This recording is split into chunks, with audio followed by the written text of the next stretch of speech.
High in the whispering woods of Meadowbrook lived a gentle young llama named Larry. While his friends happily munched clover and basked in the sun, Larry's gaze was always drawn upwards.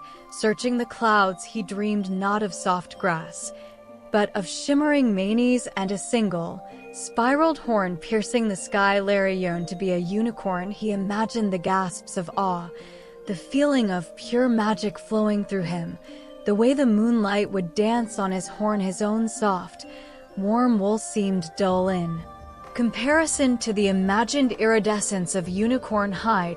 He'd stand by the crystal stream, staring at his reflection, sighing deeply at the ordinary creature looking back, wishing desperately for transformation. Larry's obsession grew. He tried tying a long, straight twig to his forehead with woven grass, but it felt clumsy and kept falling off. He rolled in patches of bluebell flowers, hoping their color would stain his wool a magical hue, only to emerge looking slightly bruised and sticky. He even practiced holding his head unnaturally high, mimicking the proud arch of a unicorn's neck, earning confused glances from the grazing deer. His heart ached with the impossibility of it. All the more he tried, the more he felt like a pretender, a plain brown llama playing a foolish game he could never win. The whispers of the wind through the pines sounded like mocking laughter. One misty morning, feeling utterly defeated, Larry wandered deeper into the forest than usual. He found himself in a quiet clearing where old Oakley, the wise gray llama who lived apart from the herd, was peacefully chewing his cud. Oakley's eyes, deep and knowing, seemed to see right through Larry's sadness. Trouble weighing down your fleece, young one?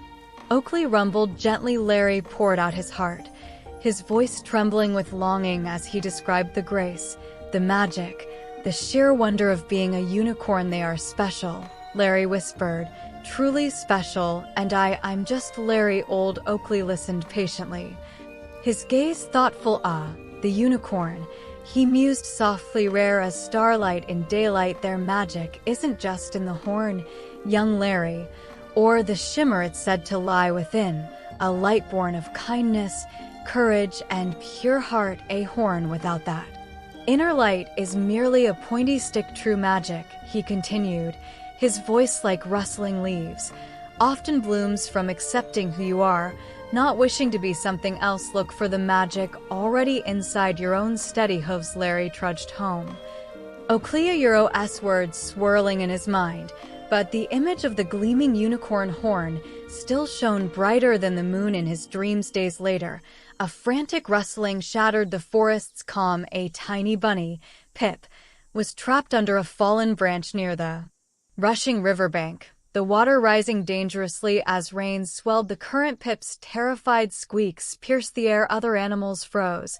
unsure how to help without being swept away themselves. Larry saw the fear in Pip's wide eyes, saw the churning water lick closer without a single thought of horns or magic.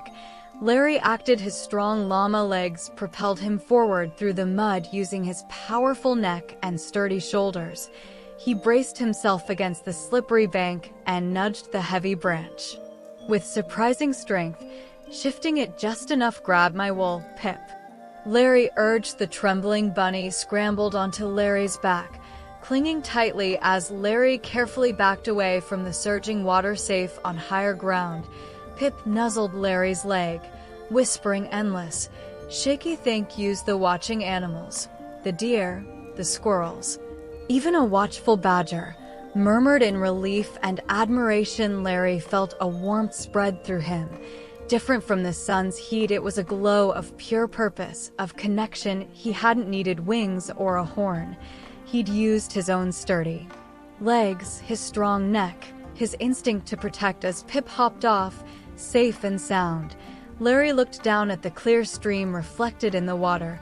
Bathed in the afternoon sun, he saw his familiar brown wool, but for the first time, it seemed to shimmer faintly around the edges, not with borrowed color, but with a soft, undeniable radiance. That night, under a sky dusted with a million stars, Larry lay in his favorite meadow spot. He thought about the rescue, about Pip's grateful eyes, about the Feeling of strength and warmth that had filled him, he thought of old Oakley's words about inner light looking up.